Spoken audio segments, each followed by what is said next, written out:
Olá, eu sou a Vanessa da Ilka Plantas, aqui de São Leopoldo, no Rio Grande do Sul, e hoje eu venho com muita felicidade te mostrar a diferença e os usos da perlita e da vermiculita. Mas antes de falar nisso, eu quero deixar um grande abraço para Dona Carmen, mãe da Fabiana de Arroio do Sal, que ela é muito querida, ela sempre assiste nossos vídeos, ela sempre comenta e gosta muito do nosso trabalho. Muito obrigada, Dona Carmen, pelo carinho. Bom, nós vamos falar sobre esses dois substratos. São elementos de substrato, são partes que a gente pode colocar nos substratos das nossas plantas. Então eu vou começar falando da perlita. A perlita é de origem mineral, é uma rocha mineral do grupo da sílica. Notem que é uma rocha bastante, parece até, se a gente for olhar, parece isopor. Ela é inerte, ela é versátil e ela não tem contaminante, ela não tem fungos, não tem insetos, então não tem problema colocar nas nossas plantas.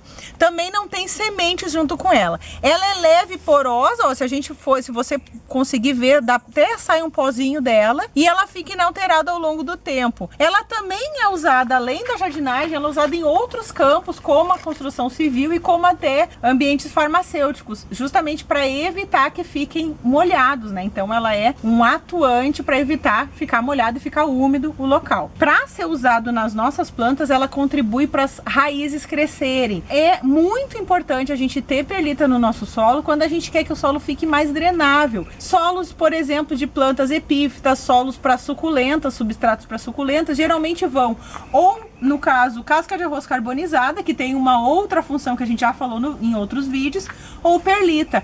A perlita, ela tem uma grande capacidade de deixar o substrato bastante leve. Então, quando a gente tem plantas que precisam de um substrato leve, que não podem acumular água no substrato e que, por exemplo, a gente vai fazer uma muda, ela é perfeita porque ela deixa as raízes se desenvolverem com facilidade. E além de tudo, ela também evita o superaquecimento. Muita gente faz o uso da perlita por cima dos vasos.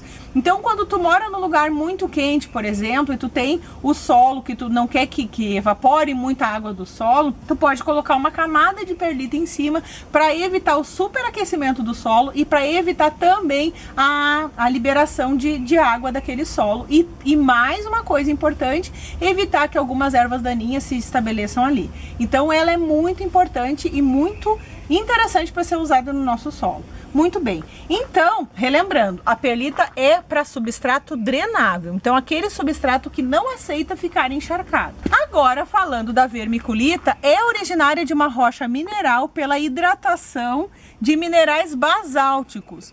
O que acontece? Ela sofre uma expansão após a aplicação de calor e ela tem uma alta capacidade de troca de substâncias. Ela é muito semelhante à mica e cada floquinho desses aqui, ó, que eu vou pegar, também parece uma coisinha, uma pluminha. Cada floquinho expandido aprisiona dentro dele células de ar, partes de ar. Então o que vai acontecer? Ela também vai servir como isolante térmico. E a vermiculita não tem a mesma função da perlita.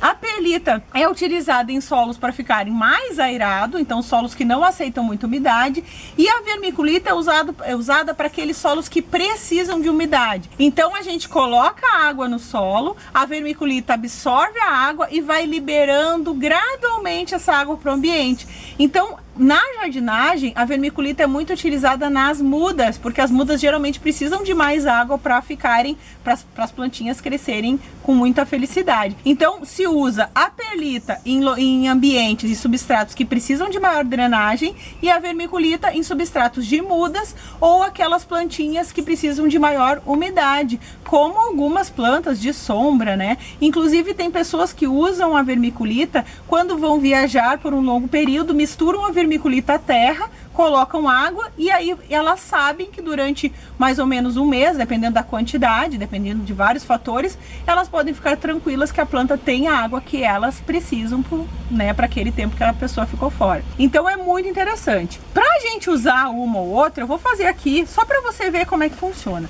Aqui tem um substrato, uma terrinha misturada já com casca de arroz carbonizada, e eu vou fazer só para você ver como é que funciona. Eu vou colocar um pouquinho de perlita aqui, uma mão mão aqui, ó, e você vai ver que a terra vai ficar bastante drenável, ó.